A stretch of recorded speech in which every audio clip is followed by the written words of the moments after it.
김경래 최강 시사.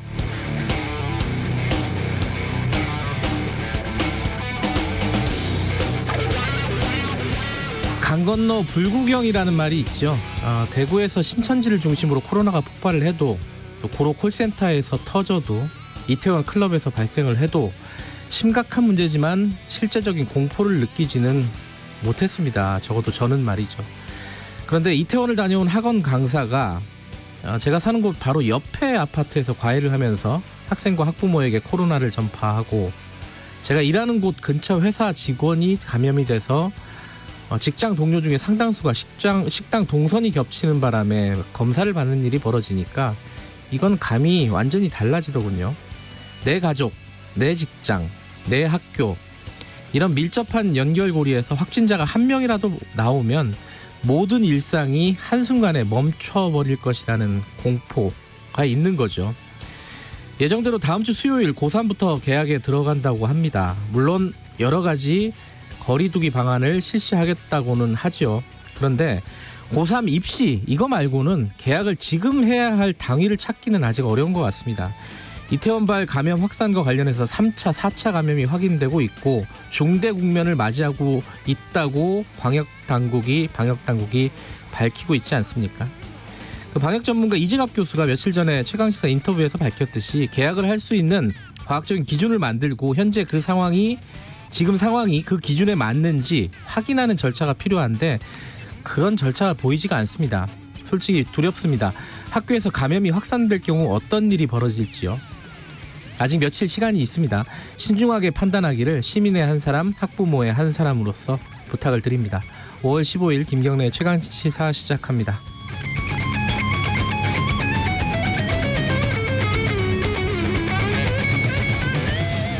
김경래 최강시사는 유튜브 라이브 열려 있습니다. 샵 9730으로 문자 보내주시고요. 짧은 문자는 50원, 긴 문자는 100원입니다. 스마트폰 콩 이용하시면 무료로 참여하실 수 있습니다. 자, 오늘 1부에서는요.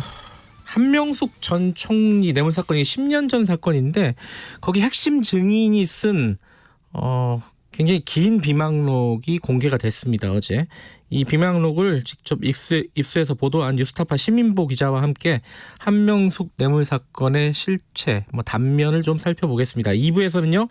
열린민주당 초대 당대표로 선출된 최강욱 당선인 만나보겠습니다.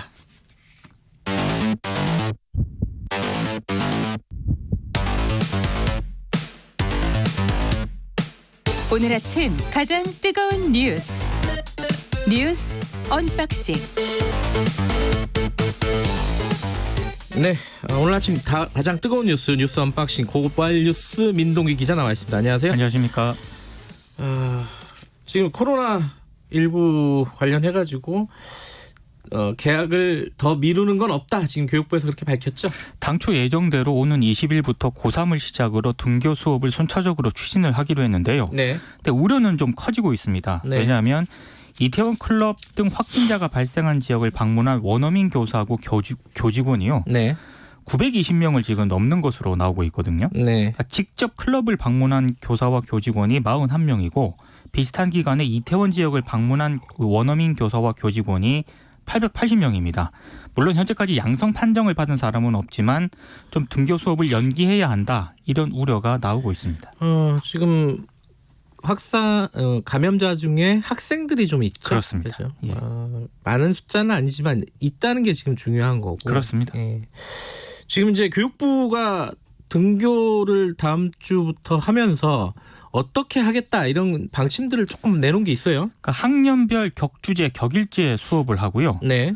그 미러링 수업이라고 분반을 하고 옆반은 화상 중계하는 그런 방식입니다. 반씩 나눠갖고 한쪽은 선생님이 수업을 하시고 네. 그걸 찍어가지고 생중계를 옆방에서 한다. 그러니까 도대체 그걸 왜 하냐 이렇게 비판하시는 분들도 있는데 일단 네. 이렇게 하겠다는 거고요. 예. 그리고 등교 수업과 원격 수업을 병행하는 방식, 단축 수업 방식, 여러 가지 방식 등이 지금 논의가 되고 있습니다. 네. 근데 대신에 이제 학원에 대해서는 원격 수업을 강력히 권고하고요. 방역 수칙을 지키지 않는 학원에 대해서는 행정명령을 내리기로 했는데요. 특히 박원순 서울시장은 영어 유치원이라든가 300인 이상 대형 학원 1,200곳이 지침을 준수하지 않을 경우에는 집합금지 행정명령과 같은 강력한 조치를 시행하겠다고 밝혔습니다. 네. 특별히 어학원을 언급한 이유가 이 원어민 강사들이 이태원 일대를 방문한 사례가 파악이 됐기 때문으로 보입니다. 지금 그 원격 의료 관련해서 이게 사실 해묵은 문제 논란이지 않습니까? 그렇습니다. 굉장히 논쟁적인 부분인데 지금 청와대하고 정부에서 계속 이 얘기를 꺼내고 있습니다. 코로나19 사태로 이 문제를 본격화하겠다 이런 의지를 네. 좀 밝힌 것으로 보이는데요. 정세균 국무총리가 어제 방역보건 전문가들과의 정책 간담회에서 이 문제를 언급을 했고요. 김용범 기획재정부 1차관도 어제 그 브리핑에서 21대 국회에서 이 논의가 활발하게 좀 논의가 이루어지기를 기대한다라고 얘기를 했습니다. 네. 그리고 지난 13일에는 김연명 청와대 사회수석이 이 문제를 또 언급을 했거든요. 그러니까 조금씩 불을 지피는 그런 양상입니다. 지금 뭐 의료계에서는 굉장히 크게 반발하게 특단의 어떤 대응을 하겠다 이런 식으로 밝히고 있지 않습니까? 그러니까 반발을 하고 있는데 반발 이유가 조금 다릅니다. 그러니까 의사협회라든가 이런 곳에서는 대면 진료가 원칙이다. 네. 이런 점 때문에 반발을 하고 있고요. 네. 보건의료단체들 같은 경우에는 이 원격 의료가 도입이 되면 공공의료가 약화된다. 그러니까 영리 추구가 심화될 수 있다.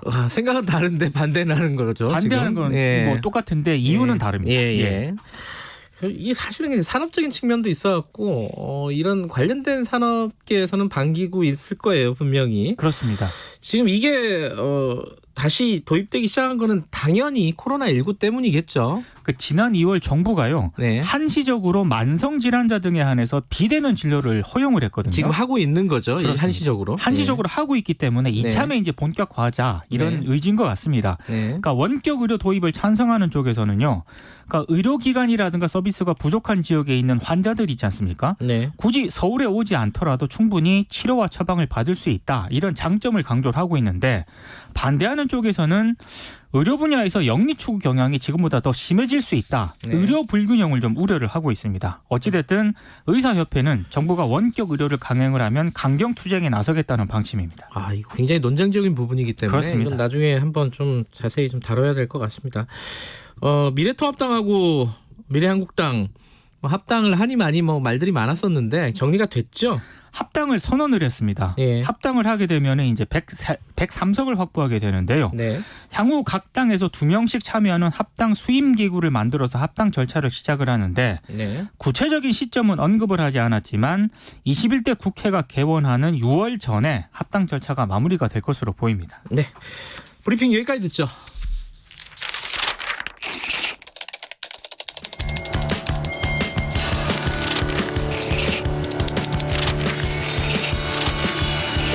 민동기의 저널리즘 M.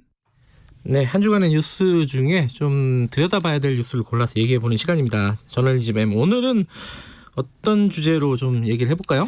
정의기억연대와 관련한 언론 보도가 참 많이 쏟아지지 않았습니까? 최근 이번 일주일 동안 굉장히 많았어요. 네. 뭐 모든 보도가 문제가 있는 건 아닌데요. 그렇죠. 좀 무리한 보도가 적지 않았습니다. 4가지 정도를 좀 꼽아왔습니다. 무리한 보도가 항상 좀 있죠. 네.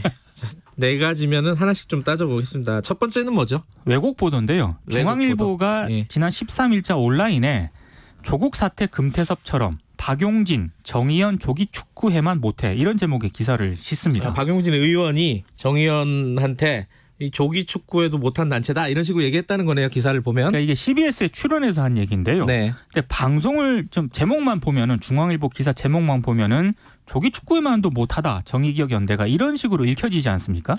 저도 제목만 봤는데. 네.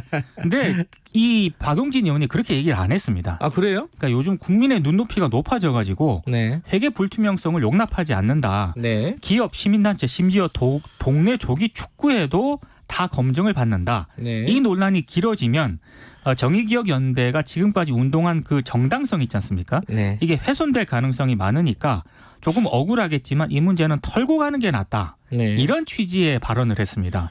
그러니까 완전히 그 제목과는 다른 내용이고요. 박용진 의원도 어지간해서는 SNS에 이렇게 거친 글을 잘 안 쓰는데 네. 뭐 이런 기자가 다 있습니까? 라면서 사과와 정정을 요구를 했고 예. 중앙일보가 결국에는 기사 제목을 수정을 했습니다. 저기 중앙일보 기사예요. 그렇습니다. 이게 이제 민동기 기자도 그렇고 저도 그렇고 이제 기자 생활을 하다 보면은 이 제목 뽑는 게 참 어렵습니다. 어렵죠. 요새는 또 제목 갖고 장사를 하기 때문에 그렇습니다.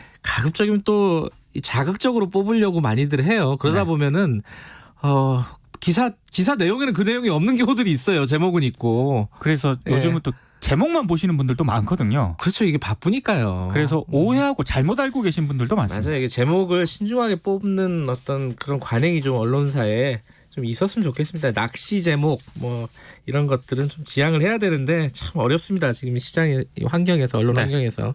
두 번째는 뭡니까? 침소봉도인데요. 네. 그 한국경제신문이 지난 11일 정의연이 맥주집 한 곳에서만 기부금 3,300만 원을 썼다. 네. 이렇게 보도를 했고 제가 말씀드렸잖아요. 죽어요. 하루에 3,400만 원 술을 먹으면은. 그 다음날 또 조선일보가 이걸 일면에서 또 보도를 했거든요. 네, 네. 그러니까 제목만 보면은 역시 정의기억연대가 맥주집에서 하루에 3천만 원 이상 쓴 걸로 지금 이렇게 읽혀지는데 그렇죠. 이 사실과 다릅니다. 그러니까 2018년 한 해에 50개 지급처에 지출한 모금 사업비의 총액을 말하는 건데요. 네. 물론 이 가운데 이제 지출 금액이 가장 큰 후원의 밤 사업 비용을 대표 지급처로 정의기억연대가 기재를 했는데 네. 이게 국세청 기재 방식에 따른 것이라 하더라도 그 연간 100만 원 이상을 지출하게 되면은요. 네. 해당 수혜자와 수혜 단체를 별도로 기재를 해야 되거든요. 네. 그러니까 정확하게 기재한 건 아니기 때문에 이걸 좀 지적을 할 수는 있다고 보는데요. 근데 이걸 갖다가 마치 뭐 하룻밤에 3천만 원 이상 그렇게 맥주집에서 술을 마셨다라는 식으로 제목을 뽑는 것은 너무 문제를 확산시키겠다는 그런 비판을 받을 수밖에 없습니다. 이것도 사실 제목의 문제이네요. 본질적으로는. 그렇습니다. 예. 이게 제목을 그렇게 만약에 100만 원 이상 지출할 때는 따로 써야 되는데 그렇게 안 써. 이렇게 쓰면은 자극적이지가 않잖아요. 사실 그게 정확한 제목이죠. 예. 자, 뭐 어찌됐든 뭐 그 문제가 있는 거고 세 번째는 뭡니까? 익명 낱말입니다. 네. 그러니까 그 조중동을 비롯해서 일부 언론이 윤미향 당선자가 2015년 한일 위안부 합의 당시에 네. 협상 과정에서 외교부 당국자를 여러 차례 접촉을 했고 네. 합의 발표 직전은 내용을 다 들었다. 이제 이렇게 보도를 하지 않았습니까? 예. 그랬다가 갑자기 태도를 180도 바꿨다라고 비판을 했는데요.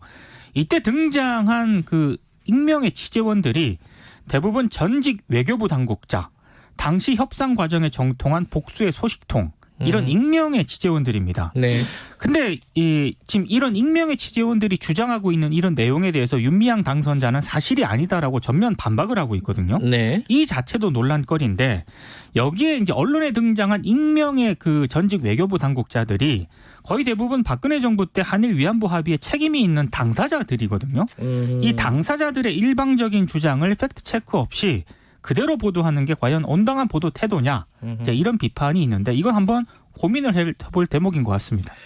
이건 사실 어디 뭐 문서가 딱 있는 것도 아니고 녹음을 그렇죠. 해놓은 것도 아니고 주장인데 네. 양측의 주장인데 그 이해관계자들의 주장 일방적인 주장을 받아 써서 이 기사를 쓰면은 좀 쉽지 않죠. 그러니까 양쪽에 균형 있게 좀 그건 다뤄져야 되는 부분이죠. 그러니까 전직 외교부 당국자라 하더라도요. 실명을 밝히고 근거를 가지고 얘기를 하면은 저는 보도할 수 있다고 보는데 네. 지금 주장밖에 없거든요. 네. 이건 조금 무리한 보도인 것 같습니다. 마지막은 뭡니까? 어제 잠깐 제가 언급을 했는데 선택적 보도입니다. 이용수 할머니가 정의기억연대가 낸 성과에 대해서 폄훼와 소모적인 논쟁은 지양돼야 한다. 이런 입장문을 발표를 하면서 네. 그 일부 언론의 근거 없는 억측과 비난, 편가르기 보도에 대해서도 지적을 했거든요. 네. 그러니까 소모적인 논쟁에도 언론이 책임이 있으니까 좀 자중하라. 이런 의미를 담고 있는데 네. 조선일보와 동아일보 등 일부 언론들은 이 부분만 쏙 빼고 보도를 했습니다. 네. 그러니까 본인들에게 좀 불리한 건 빼고 보도를 했는데 예. 제가 봤을 때는 유리한 것만 싣고 불리한 건 뺐다는 얘기 아니겠습니까? 예. 이런 선택적 보도는 제대로 된 보도가 아닌 것 같습니다. 아전 인수 뭐 이런 거네요, 그죠? 그렇습니다. 예. 기자들끼리 예전에 그런 농담 많이 했는데 뭐 기자의 몇 가지 원칙 중에 하나가 뭐 침소봉대, 아전 인수 이런 걸 잘해야지 이제 칭찬받는 기자다 이런. 약간 자조 섞인 농담도 예전에 많이 했었는데 이게 참 잘 안 고쳐집니다. 그렇습니다. 특히 이런 민감한 부분에서는 조금 차분하게 기사를 쓰는 그런 분위기가 좀 만들어졌으면 좋겠어요. 우리 언론 시장에서도. 네. 여기까지 듣죠. 고맙습니다. 고맙습니다. 뉴스 언박싱 저널리즘 M 고발뉴스 민동기 기자였습니다. 김경래의 최강 시사 듣고 계신 지금 시각은 7시 35분 향해 가고 있습니다. 비가 내리고 있습니다. 이 비는 오늘 밤 늦게까지 이어지는 곳이 많겠고 서울이나 경기도, 강원도, 경상도 동해안과 제주도 지방은 내일 아침까지 이어질 텐데 특히 제주도 지방과 남부 해안 지역, 지리산 부근을 중심으로 집중될 가능성이 높습니다. 철저한 대비를 하시는 것이 좋겠고요. 이 지역들은 120mm 이상, 또 제주도 지역에서는 200mm 이상 아주 많은 비가 내리는 곳도 있겠습니다. 이미 호우특보가 발효되고 있고 앞으로도 점차 호우특보 확대되겠습니다. 오늘 흐리고 비가 내리기 때문에 선선하겠습니다. 낮 최고 기온은 서울과 대전, 대구 19도, 부산, 강릉 17도 등으로 대부분 20도를 밑돌 것으로 예상됩니다. 지금 서울 기온은 16.6도, 지금까지 서울에는 1.3mm의 비가 내렸습니다. 다음은 이 시각 교통 상황 알아보겠습니다. KBS 교통정보센터의 공인혜 씨입니다. 네, 이 시각 교통정보입니다. 비 내리는 금요일 출근길입니다. 교통안전에 각별히 신경을 쓰셔야겠는데요. 서울 외곽고속도로는 구리에서 판교 쪽, 남양주에서 광암터널까지 11km 구간이 막혀 있고요. 판교에서 일산 방향은 사고가 있던 장수 부근으로 정체가 되고 있습니다. 반대 구리에서 일산 방면 양산 요금소 하이패스 3차로에서 승용차 사고 처리하고 있습니다. 주의하셔야겠고요.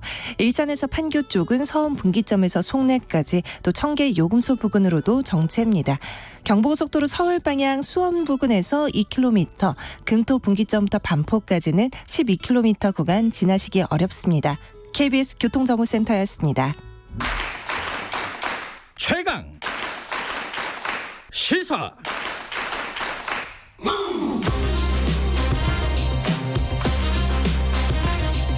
지금 여러분께서는 김경래 기자의 최강 시사를 듣고 계십니다. 네, 김경래 최강 시사 듣고 계십니다. 앞서 민동기 기자가 선택적 보도에 대해서 얘기를 했는데 거기에 대해서 뭐 청취자분들이 김지연 님도 그렇고 K7546님도 그렇고 지금 이 최강 시사에서도 선택적 보도를 하고 있는 거 아니냐. 모든 언론은 다 선택적 보도를 할 수밖에 없습니다. 다 보도할 수 없죠. 100%. 하지만 선택을 어떤 기준으로 하느냐, 의도적으로 왜곡을 하고 있는 건 아니냐, 이런 부분들은 중요하겠죠. 최선을 다해서 이런 왜곡된 선택을 하지 않도록 노력을 하는 게 중요할 것 같습니다. 아까 예고해드렸듯이 한명숙 전 총리 관련된 보도 얘기를 좀 해보겠습니다.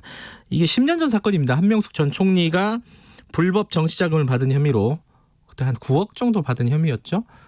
재판에서 유죄가 결국 선고가 되고 수감이 됐습니다. 그래서 2년 정도 형을 살고 나와서 정계에서 사실상 은퇴, 조금 강하게 얘기하면 퇴출된 상황이 돼버렸죠.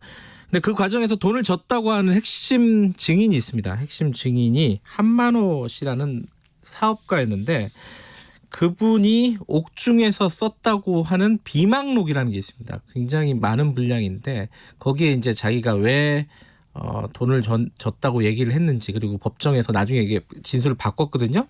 왜 바꿨는지 이런 부분에 대해서 썼다는 걸 전에 듣기만 했는데 그게 처음으로 공개가 됐습니다. 거기엔 여러 가지 좀 생각해 볼 만한 부분들이 있습니다. 비망록을 입수해서 보도한 뉴스타파 시민보 기자 연결해 보겠습니다. 시민보 기자, 안녕하세요.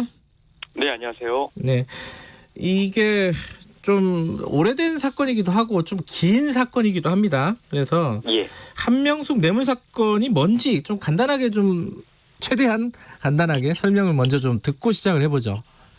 예, 한명숙 뇌물 사건은 1차 사건하고 2차 사건, 이렇게 두 가지 사건으로 나뉘어집니다. 네.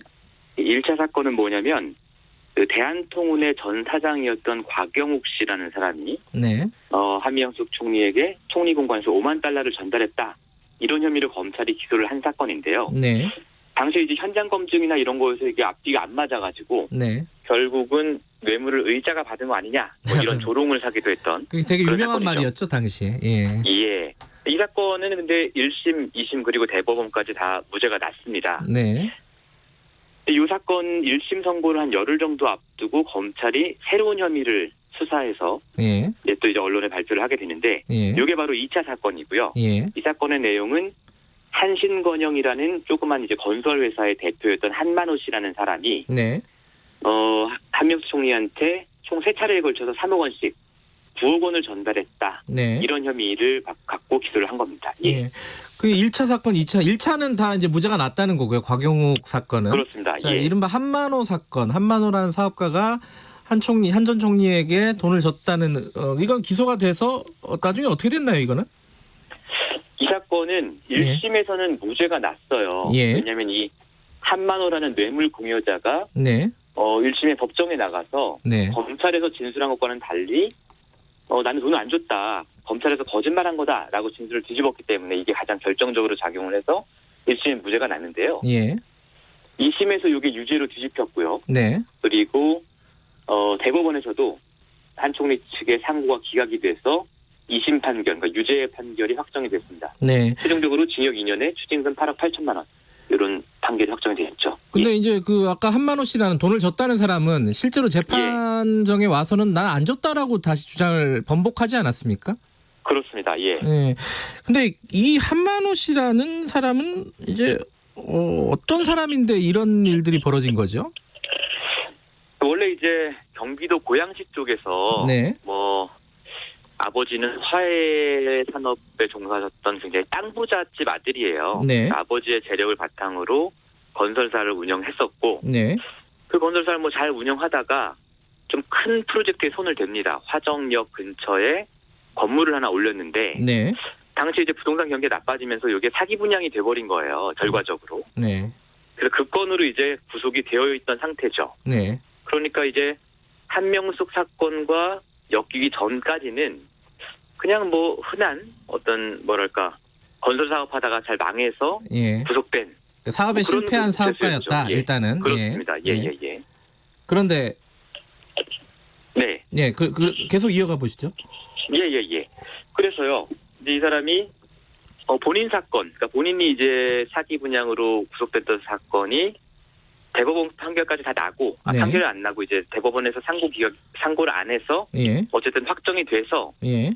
기결수 신분이 돼서 통영에 내려가 있었습니다. 예. 통영 남은 교도소에 말씀하시는 거죠? 예, 맞습니다. 통영 교도소예요. 예. 남은 형기만 마치고 출소하면 되는 상황이었어요. 네. 그런데 갑자기 통영 내려간 지 한 달도 안 돼서 검찰이 서울중앙지검 특수부가 이 사람을 이제 서울로 이감을 시킵니다. 서울구치소로. 그리고 이제 소환을 하죠. 불러서 조사를 하기 시작하는데 네.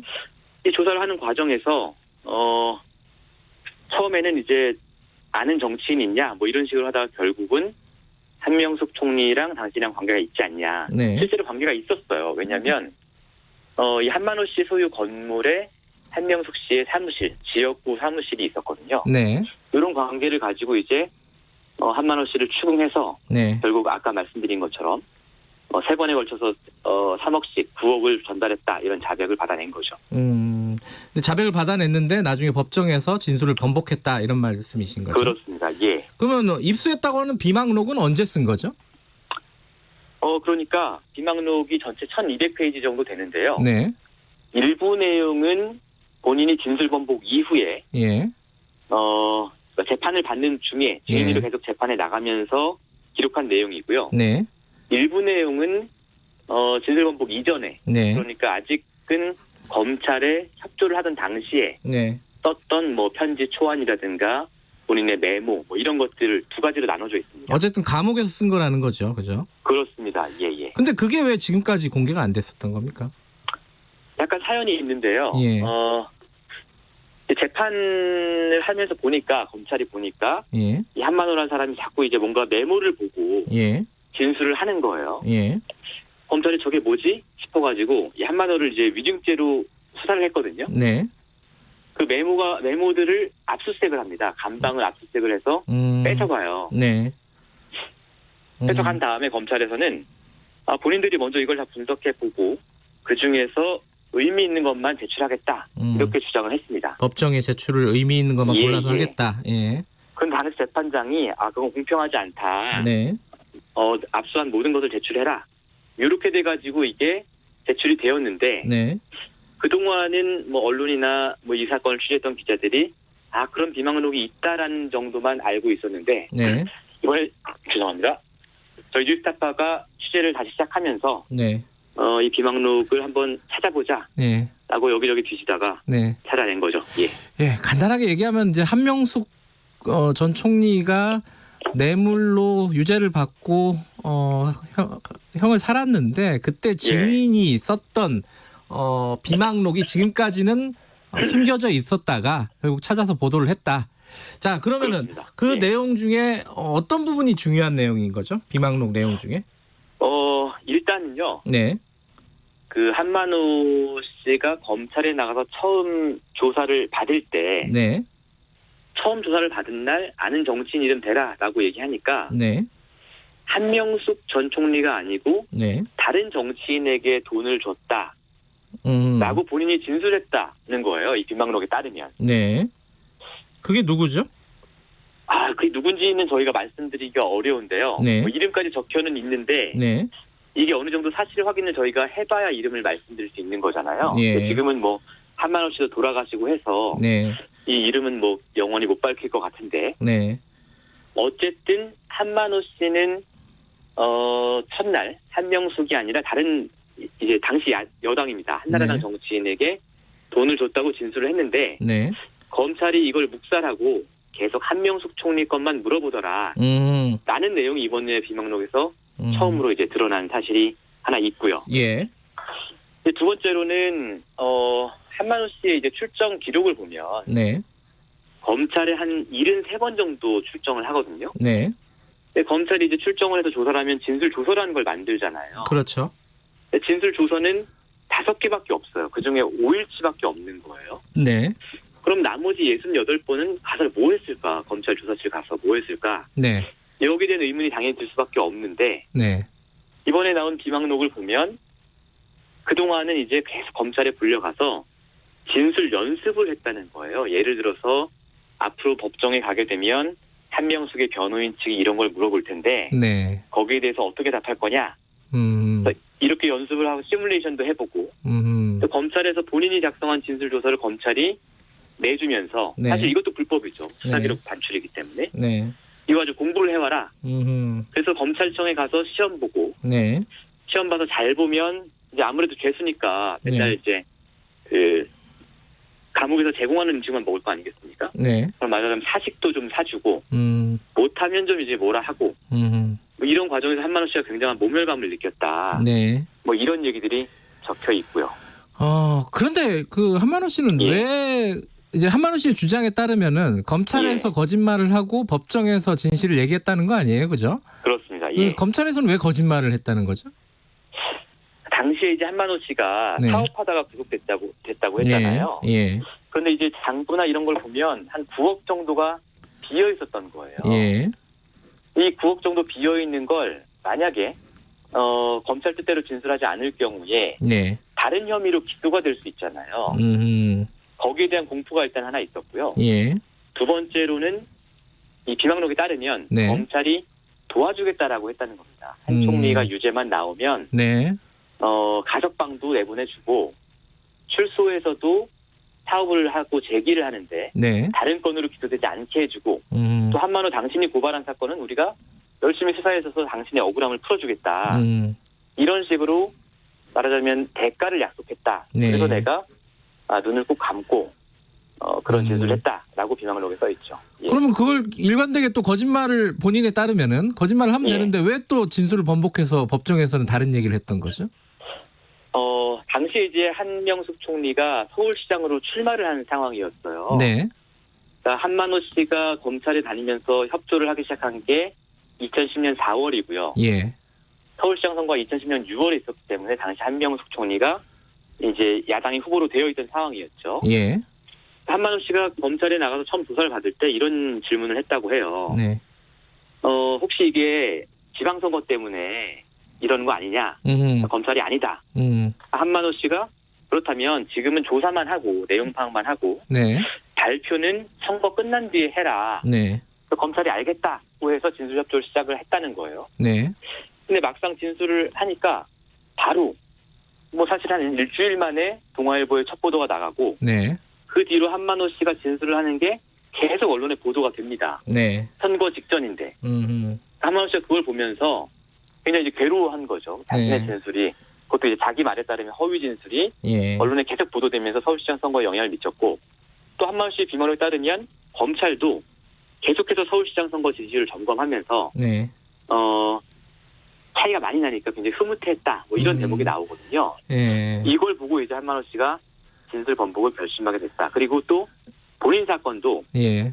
열심히 수사해주겠다고 했는데 검찰이 아하. 자기 억울함을 풀기 위해서 그것도 보니까 제대로 안 하는 것 같고 예. 뭐 이런 여러 가지 이유로 이제 진술을 번복했다 이렇게 써 있습니다. 그러니까 한만호 씨라는 분의 그 비방록에 따르면은 검찰의 예. 회유 혹은 뭐 검찰의 일정 정도 어떤 기대 혹은 검찰에 대한 공포 이런 것 때문에 거짓말을 했다가 나중에 그렇습니다. 검찰이 이걸 선거에 이용하는 듯한 모습을 보이니까 죄책감이 들어서 이 진술을 번복했다.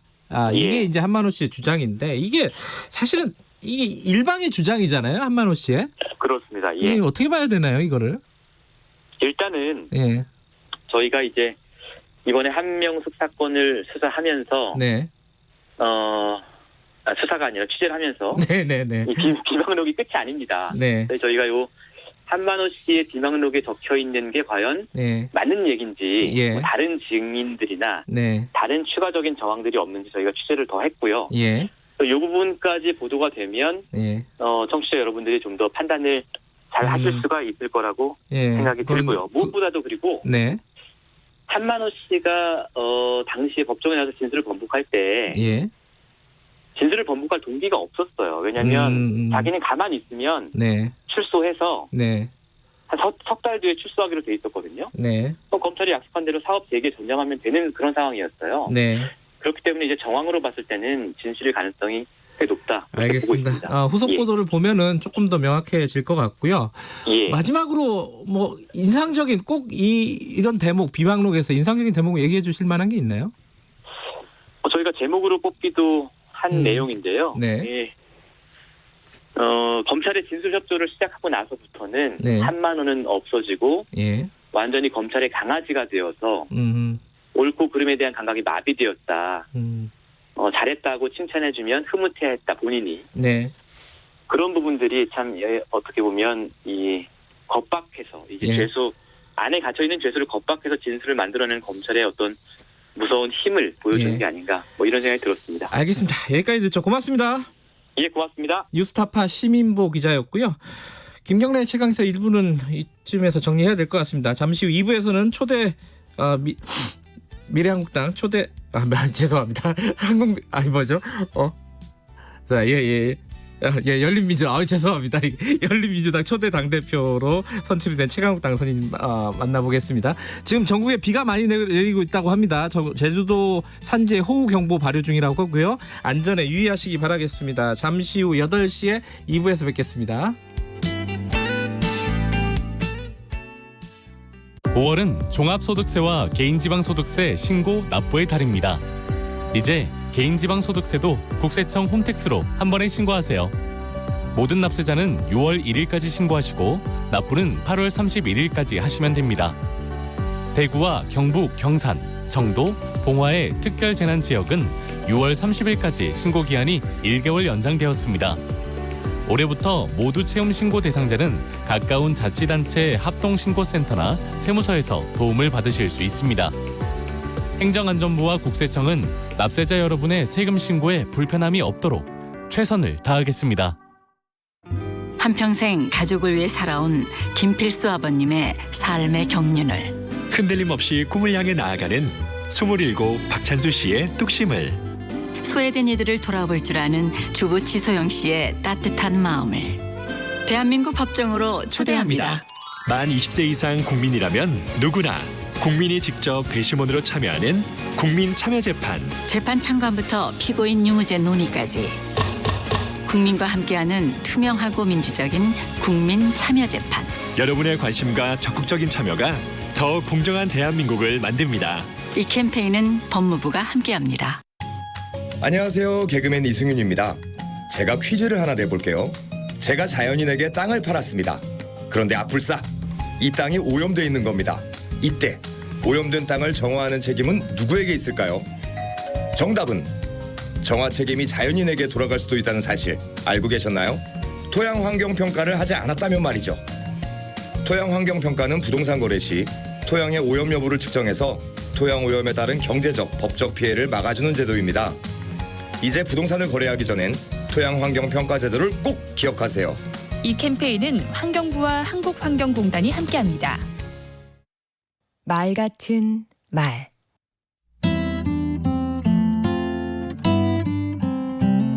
안녕하세요. 강원국입니다. 아침에 일어나면 나에게 외칩니다. 들어라, 들어라, 들어라. 하루의 문을 닫는 한밤중에 나에게 외칩니다. 들었니? 들었니? 들었니?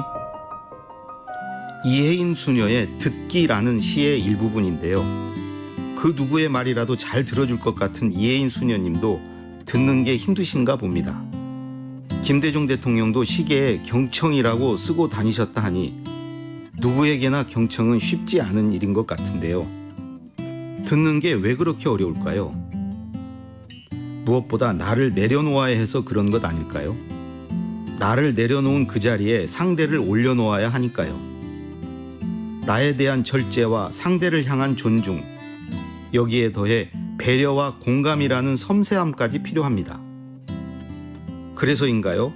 말을 잘하는 사람에게는 귀를 열지만 말을 잘 들어주는 사람에게는 마음을 연다고 하지요. 저는 잘 듣는 사람이 되기 위해 4가지에 신경 씁니다. 첫째, 요약하기입니다. 상대가 하는 말의 줄거리를 몇 개 단어로 요약 정리하고 주제를 파악하려고 합니다. 둘째, 의중을 파악하며 듣습니다.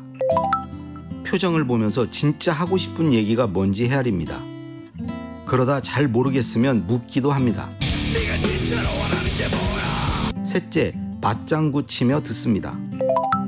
귀뿐만 아니라 눈으로, 고갯짓으로, 입으로 추임새를 넣어가며 최선을 다해 듣습니다. 넷째, 내가 할 말을 준비하며 듣는데요. 이때 2가지를 조심하려고 합니다. 하나는 딴 생각하는 겁니다. 속으로 할 얘기를 준비하다가 당신 내 말 듣고 있어? 아내한테 핀잔을 들을 때가 많아서요. 또 하나 조심할 건 끼어들기입니다. 생각난 말을 잊을까봐 상대의 말을 끊기가 쉬운데요. 3가지를 참아야 합니다. 나도 말 좀 하자 며 끼어들고 싶은 욕구, 내 생각은 그렇지 않은데 하며 반론하고 싶은 충동, 그건 너의 오해야 하며 변론하고 싶은 마음이 그것입니다. 강원국의 말 같은 말이었습니다.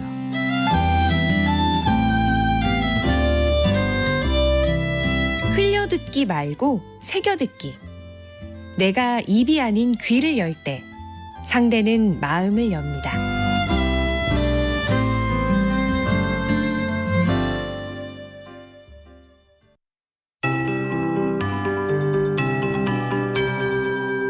KBS 58분 날씨.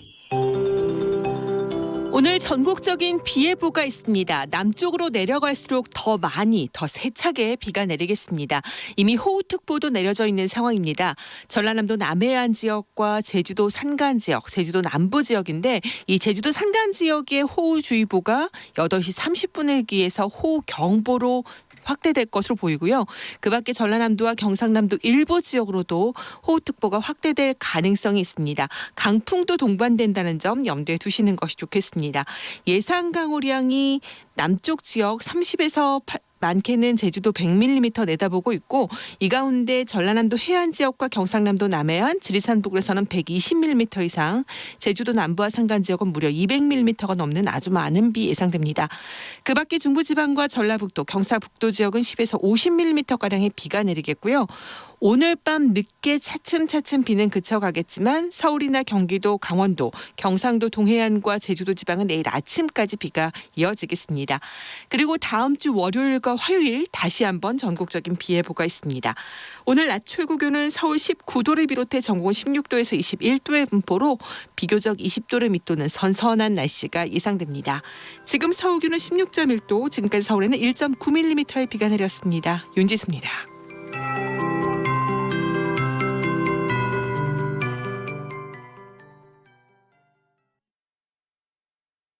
정성을 다하는 국민의 방송 KBS가 8시를 알려드립니다. AM 711kHz, FM 97.3MHz, KBS 1라디오입니다. HLKA.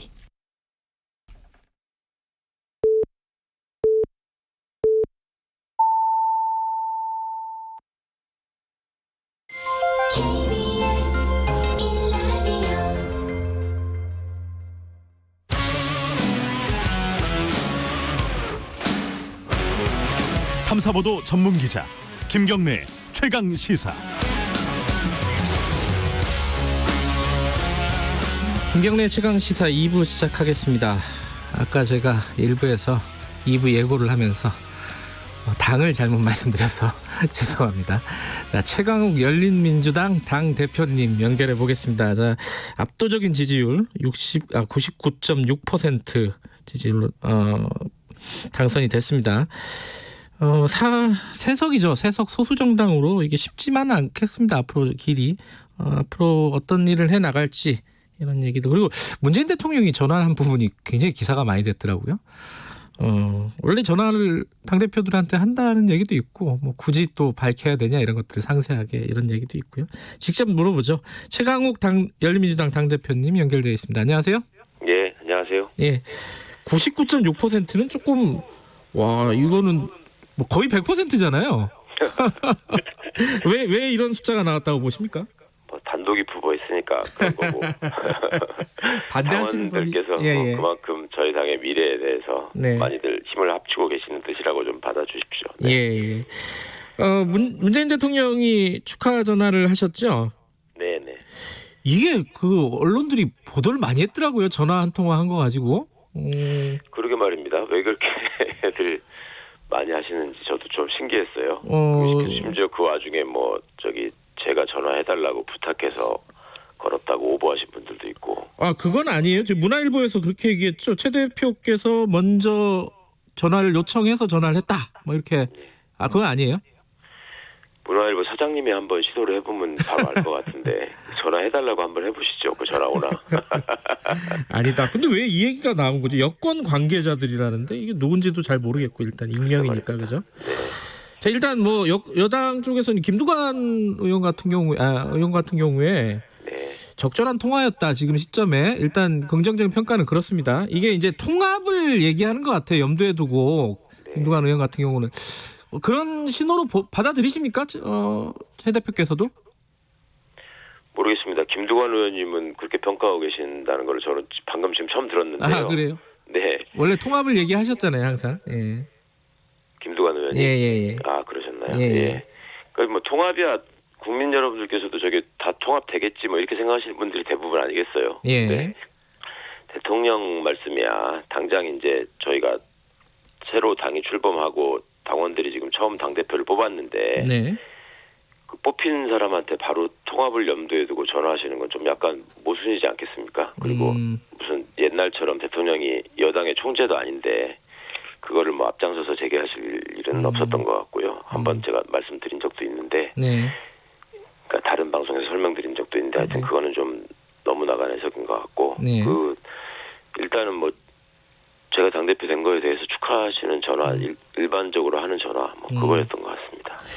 그런데 그 일반적인 전화 통화 내용을 너무 세세하게 공개한 거 아니냐.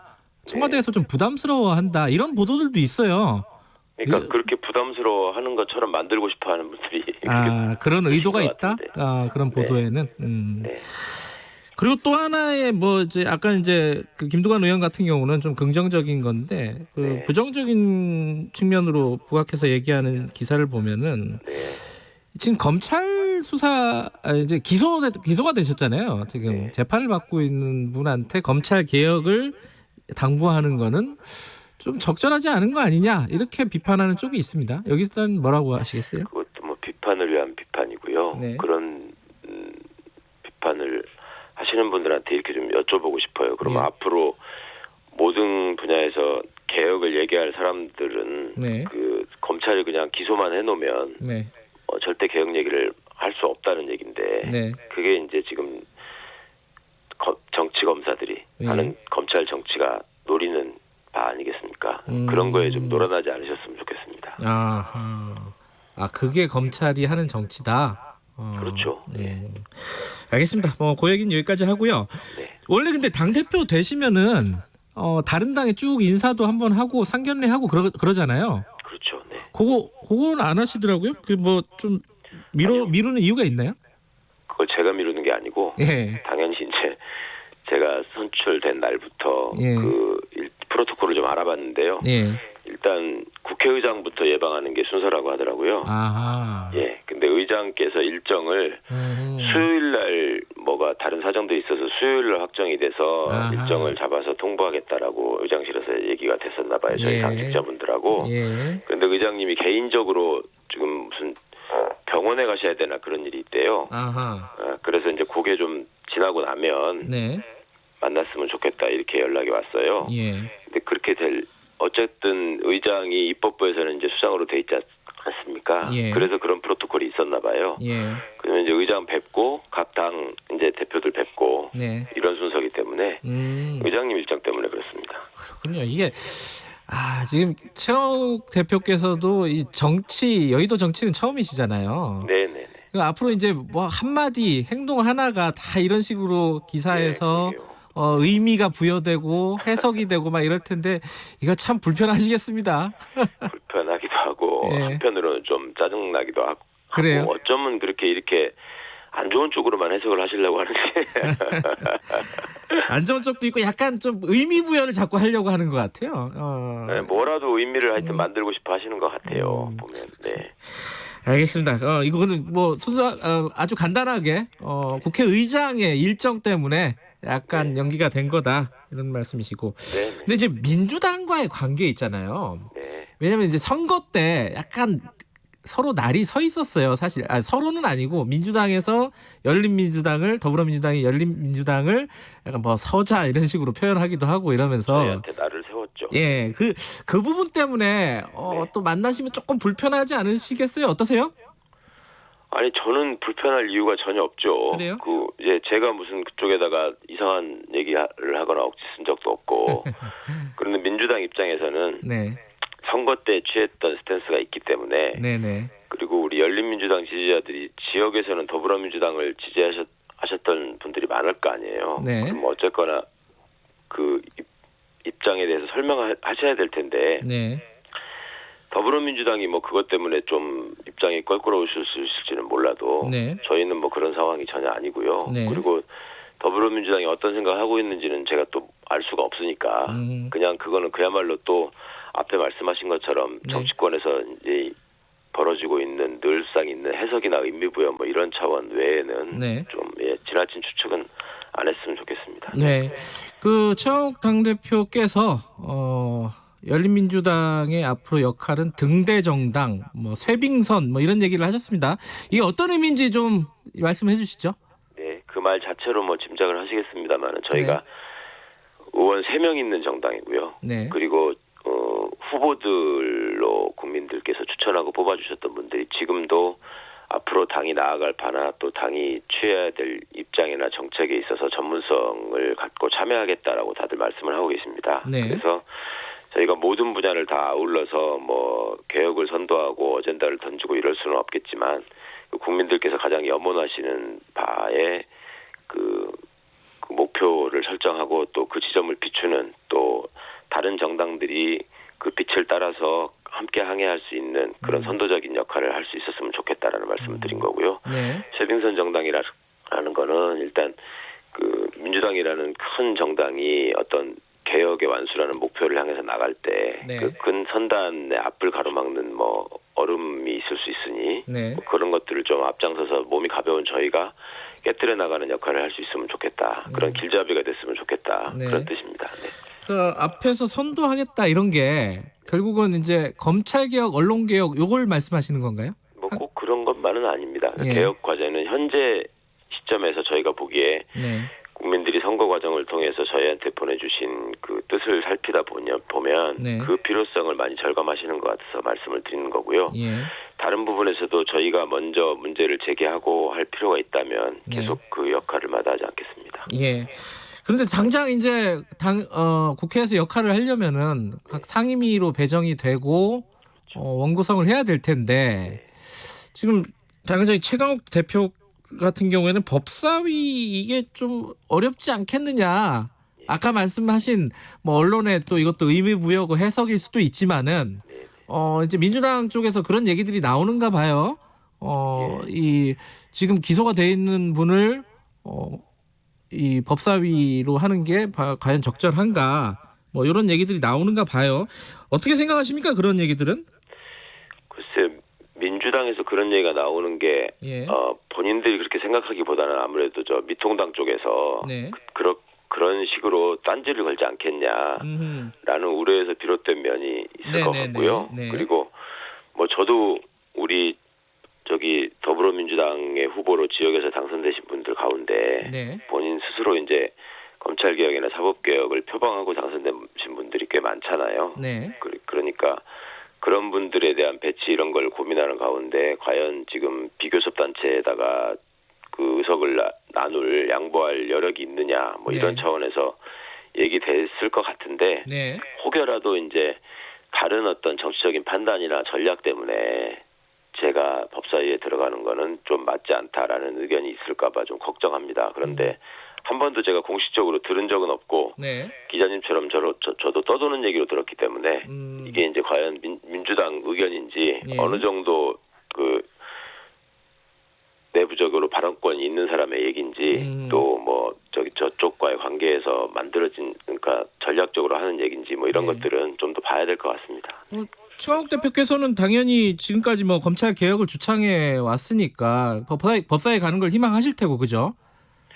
제가 저 희망하기에 앞서서 일반적으로 다들 시민들이 그렇게 생각하시는 것 같아요. 저 법사위 가야 되지 않겠냐 이렇게.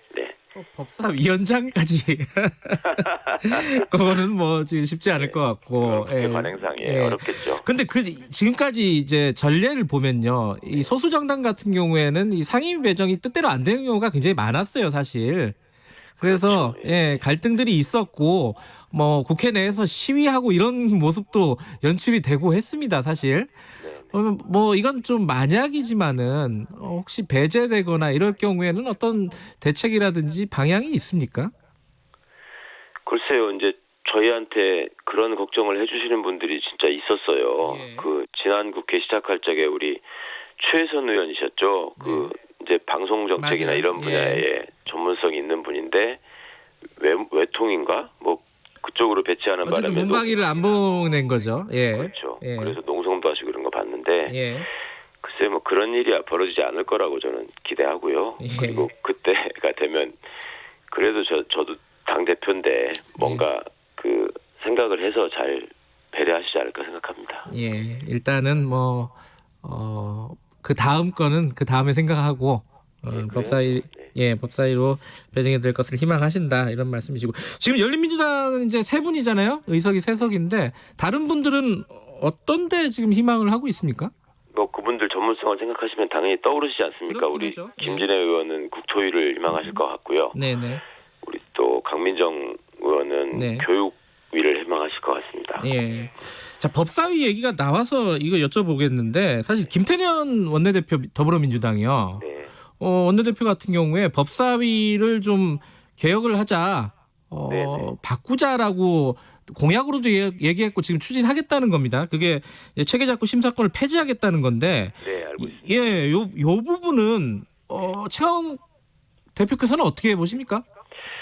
저는 상당히 타당하신 주장이라고 생각합니다. 그러니까 체계작구 심사권이 말 그대로 법률 안에 체계를 살펴보고 작구를 좀 고치고 그 법률 용어에 맞게 그런 정도로 원래 정해진 의미대로 법사위가 활동을 했다면은 그런 얘기가 안 나왔을 텐데 잘 아시는 것처럼 법사위가 일종의 상원이라고 불려왔잖아요. 그 입법을 하는 과정에서 길목을 딱 지키고 있다가 특히 이제 야당이 법사위원장을 맡아가지고 이걸 이제 일종의 목리를 부리는 수단으로 활용을 해왔기 때문에 그 국민들 보시기에도 그게 좀 너무 안 좋게 여기시는 분들이 많았고 이 국회법을 바꿔서라도 그리고 현실적으로 지금 체계작구 심사권이라고 하는 게 제가 듣기에 1951년인가 처음 들어갔다고요.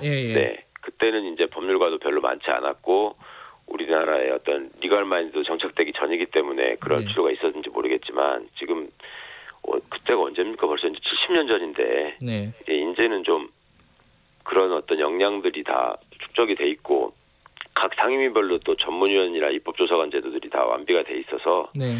충분히 검토를 하니까 굳이 법사위가 그렇게까지 하면서 다시 한번 그러니까 이제 행정각부의 그 장차관들 말씀도 전에 들어보면은 이제 상임위 다니면서 열심히 입법안에 설명을 했는데 네. 법사위 가서 또 다시 시작한다.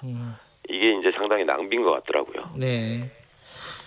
기본적으로 이제 김태년 원내대표의 인식에 동의를 하신다. 네, 동의하고 공감합니다. 예. 또 하나가 지금 이제 그럼 법사위 일도 될 수도 있고 이게 좀 멘트 그 목소리가 별로 좋지는 않네요. 진짜 청취자 여러분들 양해를 좀 부탁드립니다. 전화 연결 상태가 그렇게 좋지는 않네요. 자, 그 또 하나 중요한 문제가 이제 사실 국회가 딱 열리게 되면은 바로 지금 중요한 과제 중에 하나가 공수처입니다. 공수처 출범을 해야 되는데 뭐 다른 부수 법안도 있지만은 가장 이제 관심이 가는 게 공수처장 얘기예요. 이게 두 가지 여쭤볼 게 있는데 하나는 어떤 사람이 공수처장을 하는 게 좋겠느냐 지금 상황에서 초대 공수처장은 굉장히 의미가 있지 않겠습니까? 그렇죠. 그리고 또 하나는 지금 설계를 해놓은 게 야당에서 2명이 반대를 하게 되면은 이게 통과가 안 되는 거 아닙니까, 그죠? 네. 이 부분은 상당히 난항이 예상이 되는데 어떤 보관을 갖고 계신지 먼저 어떤 분이 공수처장을 하는 게 지금 맞다고 보십니까? 그러니까 일단 제가 의견은 있지만 네. 그걸 제가 참여해서 뭘 정할 수 있는 입장이 아니라서 약간 답답하긴 합니다만은 참여하실 수도 있으니까요. 네. 무엇보다도 제일 중요한 게 이제 현재 공수처가 갖춰야 될 그 사명이 뭔지에 대한 인식이 확실하신 분이어야 될 것 같아요. 네. 그러니까 공수처는 역사적인 출범 배경을 보면 대통령과 대통령 측근이 대통령의 권력에 가려져 가지고 어떤 비리가 제대로 수사가 안 되는 거, 그런 일이 있으면 안 된다라는 데 출발한 제도입니다. 그런데 지금 국민들의 열망은 그런 부분도 있지만 검찰을 수사할 수 있는 기관이 아무데도 없다. 그러니까 견제받지 않는 권력으로서 검찰이 너무 많은 잘못을 저지르고 있다. 이런 점에 대한 인식이 많이 가 있는 것 같아요. 그러다 보니까 공수처가 생기면 검찰이 타격을 받지 않겠냐 이런 단선적인 구도로만 지금 보시거든요. 그런데 공수처 애초에 출범의 취지를 좀 잘 인식하시고 우리 사회에서 공수처가 또 영원히 존재해야 할 것 같지도 않습니다. 지금 필요한 사명이 있기 때문에 그 사명을 잘 완수할 수 있도록 필요한 역할을 하는 데 있어서 충분한 좀 인식과 이해를 가지신 분이 일단 되는 게 맞는 것 같고요. 또 그런 분들이 국민들한테 이렇게 신망을 얻을 수 있는 언행을 해오신 분이라면 더 좋을 것이고 그리고 여야가 이제 아무래도 합의를 해야지 이 공수처장을 선출할 수 있도록 지금 구조가 돼 있기 때문에 지금 아까 이제 두석의 문제를 말씀하셨는데 지금 미래통합당은 노골적으로 이제 선거 과정에서 공수처를 폐지하겠다는 거 공약을 내세우셨고 또 그 뒤에도 무슨 헌법 소원을 제기하겠다 또 뭐 여기에 법안이 개정되지 않으면 뭐 참여하지 않겠다 이런 말씀도 계속 끌리고 계시는 것 같아요. 그런데 국민 여론이 워낙 이 문제에 대해서는 압도적이기 때문에 어느 정도 선에서 좀 양보를 하시지 않을까 생각하고 또 새로 이제 선출되신 우리 김태년 원내대표께서 어찌 보면 그 역량을 시험받는 지금 최초의 과정이잖아요. 그러니까 이제 그 여러 가지 경험이나 역량에 맞게 지혜를 발휘하실 수 있지 않을까. 저희는 뭐 기대하면서 지켜봅니다. 알겠습니다. 뭐 좀 염두에 두시고 계신 분이 있나요? 아니요, 저는 그렇게까지는. 예, 그건 뭐 나중에 여쭤보도록 하겠습니다.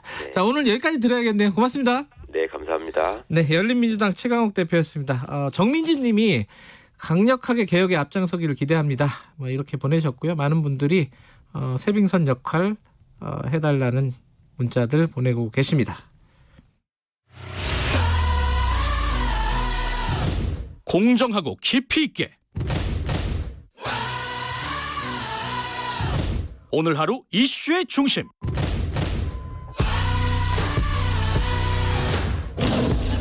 김경래의 최강 시사.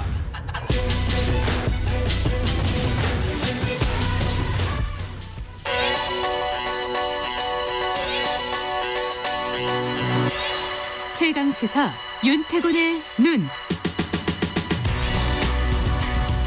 뉴스의 이면과 행간까지 꿰뚫어보는 윤태곤의 눈. 의제와 전략그룹 더모아의 윤태곤 정치분석실장 나와 계십니다. 안녕하세요. 네, 안녕하세요. 잠깐만, 지금 유튜브가 안 되죠? 이거는 KBS 채널만 안 되는 게 아니라 유튜브 전체가 지금 뭐 좀 문제가 있는 것 같은데. 그렇군요. 예, 요즘 같은 시대에 유튜브 안 되면 아쉽네요. 답답하신 분들이 굉장히 많을 것 제가 같은데. 오늘 외모가 좀 괜찮은데 안타깝네요. 예, 라디오로 외모를 봐주시기 바라겠습니다. 마음의 눈으로 보십시오. 네. 아, 예. 스트리밍?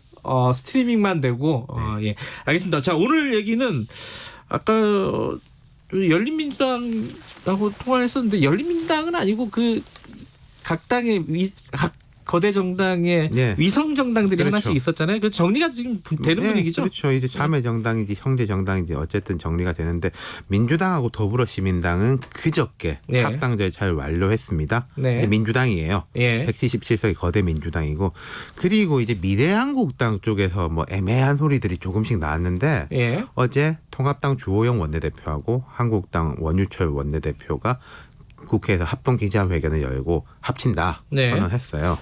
근데 합친다는데 이게 언제 합친다는 그러니까 건지가 뭐 조속히 합당을 추진한다 이렇게만 말했는데 그렇다면은 뭐 예를 들어서 원구성까지는 따로 움직여가지고 상임위원장 자리, 국회 부의장 자리 혹은 국고 보조금을 따놓고 그 다음에 합치는 거 아니냐.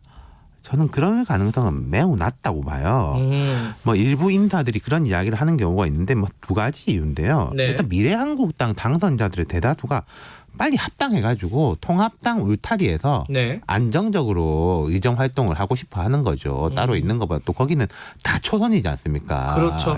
이게 큰 집의 울타리에 들어가고 싶다. 그리고 두 번째로는 앞서 말씀드린 뭐 상임위원장, 국고보조금 이런 실리를 챙긴다고 가정을 할 때 부메랑이 엄청 더 클 겁니다.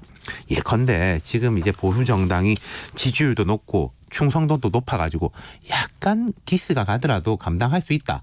라면은 한번 밀어붙일지 모르겠는데 아시다시피 그런 상황이 아니잖아요. 소탐 대실 할 수도 있다. 실리 챙기려고 그러니까 하다 보면. 소탐 대실 하지는 할 분위기가 아니다. 그런 분위기는 이런 아니다. 거죠. 그럼 어쨌든 간에 두 개의 위성 정당 다 사라지게 됐습니다. 준연동형 비례대표라는 이제 선거 제도 우리가 이번에 처음 치렀지 않습니까? 이 제도를 파행으로 이끌어줬던 위성 정당들이 다 역사 속으로 사라지는 거죠. 돌이켜 보면은 좀 황당해요. 총선은 이제 한 달 가량 앞두고 창당된 지 2달 만에 이 떴다방이라 그래야 되는지. 떴다방이 맞네요. 그러니까 이제 위성 정당을 이제 미래통합당에서 먼저 미래한국당을 만들었고 거기에 대항하는 성격으로 더불어시민당을 만들었다는 항변이지만은 그 과정에서 보면은 뭐 미래한국당에서도 되게 오래된 이야기 같은데 한성교의 난 뭐 이런 것도 있어가지고 명단 뒤바꾸고 있었고 더불어시민당 같은 경우에는 검증은 오히려 한국당보다 더 못했어요. 선거 기간에 양정숙 당선인의 흠결을 알고 있었는데 뭐 제대로 처리 못하고 있다가 선거 끝나고 나서 제명하고 오히려 양당선인이 더불어시민당을 고발하고 뭐 이전 투구가 진행 중이지 않습니까? 근데 가만 보면은 비판의 목소리가 크긴 컸는데 그렇게 크진 않았다. 양당이 다 감당할 만한 비판의 목소리였다. 선거 기간에는. 그러니까 비판의 목소리가 그렇게 크지 않았다는 거는 또 실리는 실리대로 또 챙겼고. 그렇죠. 근데 이제는 어쨌든 실리는 챙겼고 이제 돌아서는 거니까 이것도 돌아서는 것도 이제 실리겠지만은 그다음 수순이 뭐냐? 선거법을 이대로 둘 수는 없다 이야기는 뭐 여기저기에서 총선 전부터 나왔던 이야기죠. 그래서 이제 어제 주호영 원내대표가 양당 대표, 여기서 양당 대표라는 것은 미래통합당, 미래한국당입니다.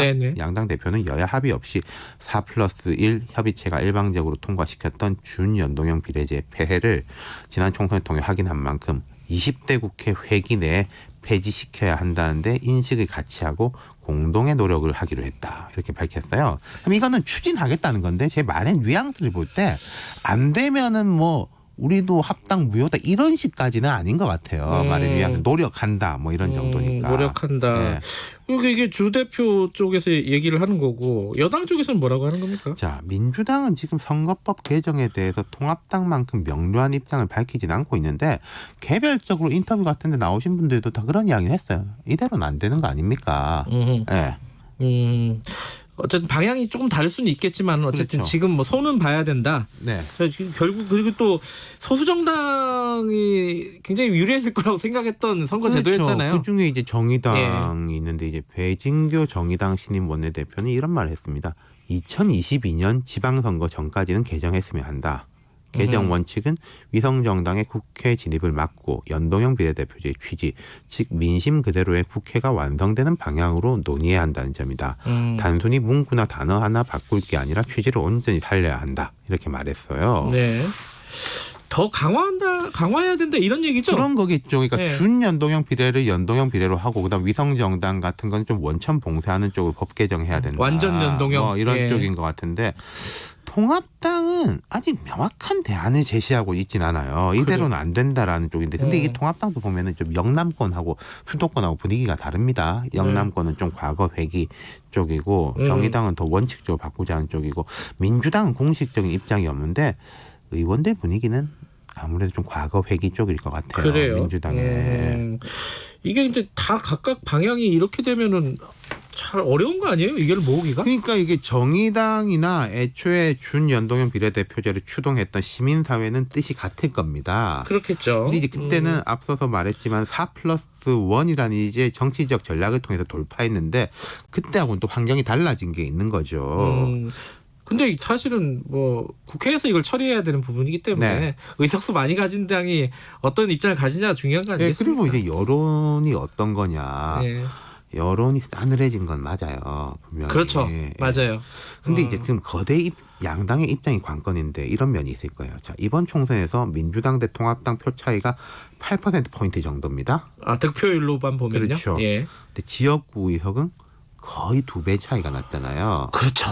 163대 83가 제가 정확하게 숫자가 네. 기억이 안 나는데 그렇다면은 소선거구제로 진행된 지역구 선거룰의 이점, 이 지역구 선거는 이제 소선거구로 진행됐지 않습니까? 네. 민주당이 톡톡히 누린 거죠. 완전한 초과 의석을 얻었으니까요. 네. 2배 가까이.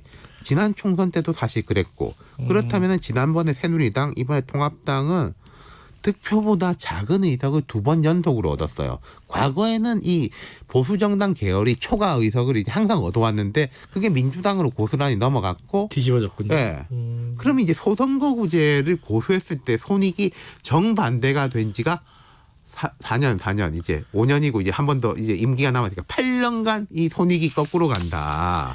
그러면은 미래통합당이 그거 완전 연동을 하자 이래야 되는 거 아니에요? 아니 그러니까요. 이게 머리가 이제 복잡할 겁니다. 아하. 그러니까 만약에 연동형 비례제를 했으면은 두 당의 의석수 차이가 이까지 안 났어요. 그럼 예. 이 대목이 어쩌면은 선거법 재개정의 포인트일 수 있다. 근데 주호영 원내대표 말씀하신 것처럼 20대 국회 해결하기 어려울 것 같고요. 이게 네. 본회의도 20일 하루만 잡혀 있고 그렇죠. 29일이면 네. 끝인데 2주만 이게 되겠습니까? 네. 시한을 두고 논의를 시작해야 될 건데 이게 말하자면 실리 부분에 이런 그 미묘한 점이 있기 때문에 이걸 명분으로 붙일 수 있는 그런 좀 정치력을 발휘하길 기대해 봅니다.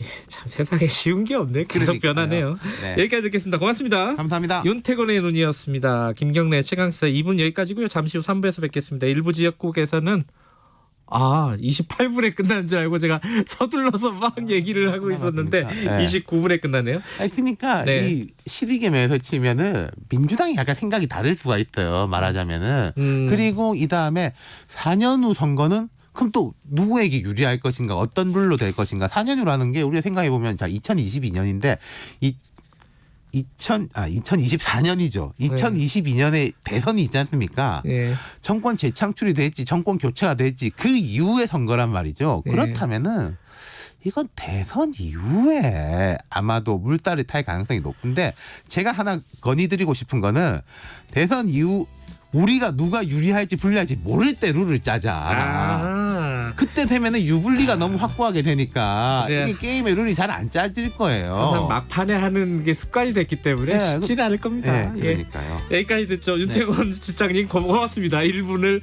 메꿔주셨습니다. 잠시 후에 뵙겠습니다.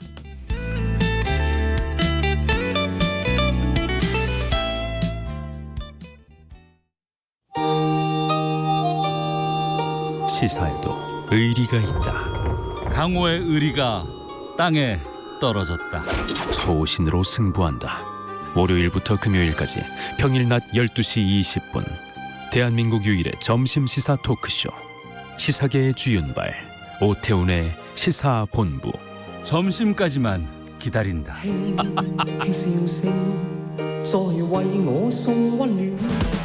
요즘 저널리즘 비평계의 아이돌이라고 사람들. 언론 비평계의 아이돌. 아 진짜 너무 똑똑해. 똑똑한데 말도 잘해요. 근데 게다가 예의도 바릅니다. 언론 비평계의 아이돌 정준이가 진행하는 KBS 열린 토론.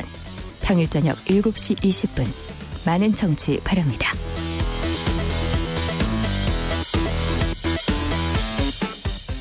지금 시각은 8시 30분입니다. KBS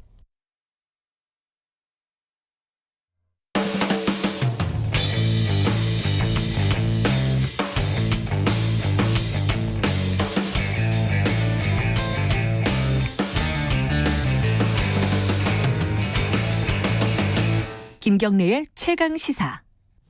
네, 김경래 최강 시사 3부 시작하겠습니다. 지금 프로야구가 무관중으로 개막을 했잖아요. 그래서 굉장히 썰렁할 줄 알았는데 이게 의외의 곳에서 또 이게 빵 터졌습니다. 이 미국 사람들이, 미국 야구 팬들이 한국 야구 KBO를 생중계로 보고 밤새고 뭐 이러고 있답니다. 우리 축구 팬들이 막 프리미어리그 보듯이 이렇게 그러는데 왜 그러는 걸까요? 이게 앞에 K 붙이는 게 유행이잖아요. K 방역. 이거는 이건 원래 K가 붙어 있네요. KBO. 자, 이게 왜 그런지, 자, 민훈기 스포티비 스포츠 해설위원 연결해서 미국 팬들이 한국 야구에 열광하는 이유 좀 들어보겠습니다. 안녕하세요. 네, 안녕하세요. 지금 일단 무관중 개막하고 좀 썰렁할 거라고 처음에 생각했는데 지금은 어떻습니까? 경기 전반적으로 분위기는? 네, 사실 야구장 현장은 조용해서 아직 좀 어색합니다. 그래요. 그렇지만 그 홈팀 응원단이 이제 외롭게 관중석을 지키는 가운데 네. 각 팀이 지금 연일 뜨거운 경기를 보여주고 있습니다. 네. 팬분들도 아직은 야구장은 못 가시지만 네. TV 등 이제 각종 매체를 통해서 응원하는 팀에게 성원을 보내주고 계시고요. 네. 개막일이 이제 마침 어린이날이었는데요. 네. 작년 개막일 또 작년 어린이날 시청률을 아주 훌쩍 뛰어넘었고요. 네, 야구가 시작돼서 정말 반갑고 행복하다 이런 팬들의 반응이 뜨겁습니다.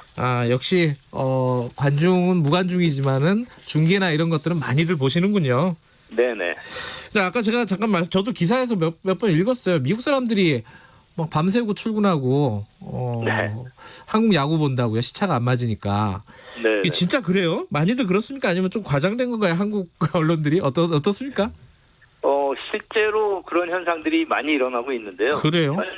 현재 미국이 그 메이저리그 시즌이 열리지 못하고 있고 예. 아직은 언제 열릴 수 있을지도 아직은 미지수거든요. 네. 이제 그 와중에 그 야구 콘텐츠에 목말라 하는 미국 팬들을 위해서 그 세계 최대 스포츠 유선 방송이죠. 네. ESPN에서 KBO 리그의 미국 중계권 계약을 사갔습니다. 네. 네, 그게 이제 개막 전날, 우리 개막 전날 자정께야 이제 협상이 극적으로 타결이 됐는데요. 네.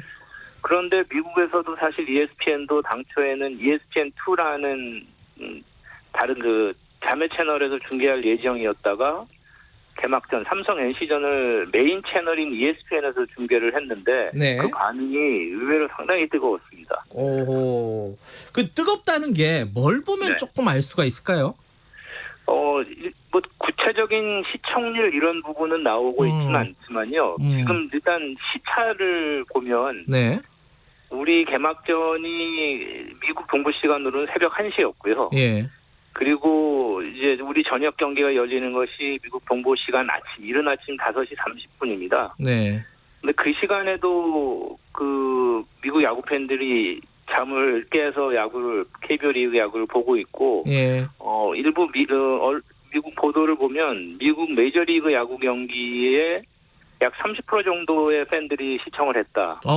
그런데 미국 야구 경기는 프라임 타임에 하지 않습니까? 예. 우리는 새벽 시간, 밤 시간에도 시청률이 잘 나오고 있고, 네. 그래서 ESPN에서는 심지어 낮 시간에 재방송을 편성할 정도입니다.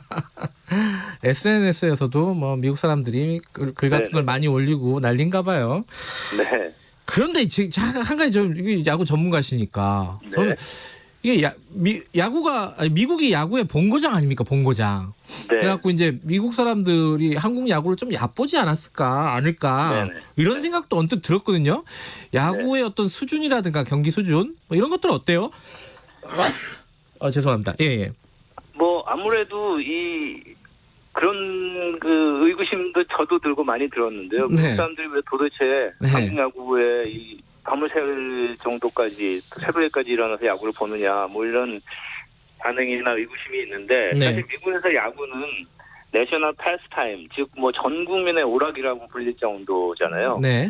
그래서 심지어는 1년 중에 가장 슬픈 날이 야구 시즌이 끝나는 날이다 뭐 이런 말도 있는데 이제 그 야구가 끝난 지 거의 7개월이 돼 가는데도 다시 시작하지 못하고 있고 그래서 야구 팬들이 굉장히 이제 목말라 하는 가운데 전혀 생소한 리그지만 대한민국 그 프로야구 경기를 볼 수 있다는데 큰 관심이 쏠리고 있습니다. 그 사실 현지에서도 우리 야구가 WBC라든가 올림픽 골드메달 뭐 이런 여러 가지 이제 국제적으로 인정도 받긴 했지만 아무래도 조금은 메이저리그에 비하면 떨어진다는 뭐 누구나 그런 식으로 생각을 했는데 또 다른 한국 프로야구의 묘미에 대해서도 미국 팬들이 점점 알아가고 있고 즐기기 시작하는 것 같습니다. 이게 또 야구의 뭐 약간 문화가 다르잖아요. 미국하고 한국하고. 그 중에 하나가 많이들 요새 화제가 되는 게 빠던이잖아요. 빠던. 빠따를 던진다. 이게 이제 뭐 영어로는 뭐 배트 플립 뭐 이렇게 얘기를 하던데 이게 미국에서는 못하게 돼 있다면서요, 이게? 이 배트 플립 빠던의 그 기원을 올라가 보면 사실 이게 불문율이기 때문에 어떤 규정이나 이런 그 규정 집에는 전혀 없습니다. 그런데 미국 그 야구는 초창기부터 그야말로 이제 젠틀맨의 스포츠로 시작을 했고요. 그러면서 이미 홈런을 맞고 자존심에 상처를 입은 상대 투수에게 과도한 제스처로 또 감정을 표현하시는 것은 상대에 대한 배려나 예의에 어긋난다. 그렇기 때문에 빠던 소위 이제 방망이를 던지는 동작 이런 것은 자체적으로 불문율로 금지를 해왔거든요. 이게 투수한테 약간 모욕감을 주기도 하고 그런 거잖아요, 그죠? 네네. 그런 부분이 이제 뭐 오랜 전통으로 내려왔었는데 이것을 어길 경우에는 뭐 몸에 공을 맞는다든가 뭐 집단 몸싸움, 벤치클리형도 일어나고 하는데 하지만 한국의 야구 문화는 좀 그것과는 다르거든요. 자연스럽게 나오는 감정 표현을 뭐 억지로 막을 필요는 없다는 공감대도 있고 투수들도 또 크게 개의치 않고 무엇보다 이제 팬들이 굉장히 감정적으로 이입이 되면서 함께 즐거워하고 있습니다. 그래서 이 부분에 대해서 미국 팬들이 굉장히 열광하고 있고요.